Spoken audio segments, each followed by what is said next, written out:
സ്വഹീഹായ നിലയിൽ ലോകത്തെ പ്രശസ്തമായ പല കേന്ദ്രങ്ങളിലും ആ വിശുദ്ധ മുടികൾ സൂക്ഷിച്ചു വരുന്നുണ്ട് എന്നത് ചരിത്രപരമായ യാഥാർത്ഥ്യമാണ്.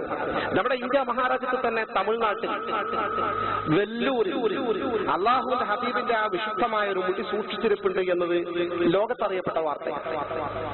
വളരെ ഭദ്രമായി ശക്തമായ ബന്ദോബസ്തോടുകൂടി സൂക്ഷിക്കപ്പെട്ട ആ മുടി വർഷത്തിൽ ഒരു തവണ റബീഉൽ അവ്വൽ 12 ഹബീബായ റസൂലുള്ളാഹി സ്വല്ലല്ലാഹു അലൈഹി വസല്ലം ജനിച്ച ആ ദിവസം മാത്രം പോലീസ് ബന്ദോബസ്തോടുകൂടി പുറത്തെടുത്ത് പുറത്തുള്ളൊരു വലിയ ചെമ്പിൽ ആ മുടിയൊന്ന് മുക്കി അതങ്ങനെ തന്നെ കൊണ്ടുപോയി സൂക്ഷിച്ചു വെക്കുന്ന ഈ മുടിയിട്ട വെള്ളം ജനങ്ങൾ ബറക്കത്തിന് കൊണ്ടുപോകുന്ന സംവിധാനം അറിയപ്പെട്ടതാണ്. കേരളത്തിൽ നിന്ന് പോലും ആ വെള്ളം സ്വീകരിക്കാൻ വേണ്ടി ആളുകൾ റബീഉൽ അവ്വൽ 12 വെല്ലൂരിൽ പോകാറുണ്ട്. ഇന്ത്യയിലെ കശ്മീരിൽ ഹസ്രത്ത് ബാൽ മസ്ജിദ് റസൂലുള്ളാഹിന്റെ തിരുമുടി സൂക്ഷിച്ച ആ വിശുദ്ധമായ പള്ളി അറിയപ്പെട്ടതാണ്, അനിശ്ചയമായ പരമാർത്ഥമാണ്. സുഡാനിൽ ഈ മുടി ആധികാരികമായി സൂക്ഷിക്കപ്പെട്ടിരിക്കുന്നുവെന്ന് രേഖകളിൽ കാണുന്നു. അതുപോലെ അബുദാബിയിൽ ഷെയ്ഖ് ഹസ്റജി ഉണ്ട്. അബുദാബിയുടെ മുൻ മതകാര്യ വകുപ്പ് മന്ത്രി, യുഎഇയുടെ മന്ത്രി. അദ്ദേഹം ഹസ്റജി കുടുംബമാണ്, അൻസാരികളായ സ്വഹാബി പരമ്പരയിൽപ്പെട്ട മഹാനാണ്.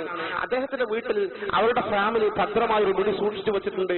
അത് എല്ലാ റബീഉൽ അവ്വൽ 12-നും റമദാൻ 27-ാം രാവിന്റെ അന്നും പ്രത്യേകം പുറത്തെടുക്കാറുണ്ട് എന്ന് അവിടെയുള്ള രേഖകൾ ചൂണ്ടിക്കാണിക്കുന്നു.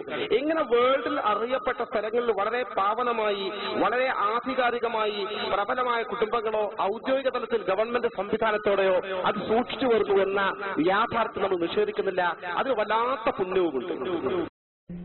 അവിടെ മുടി സൂക്ഷിച്ചിട്ടുണ്ടെന്നും രേഖയുണ്ടെന്നും അത് പുറത്തെടുക്കലുണ്ടെന്നും അതുപോലെ അത് യഥാർത്ഥമാണെന്നും അത് നിഷേധിക്കുന്നില്ല വളരെ വ്യക്തമായി പരസ്യമായി പ്രസംഗിച്ചതാണ്.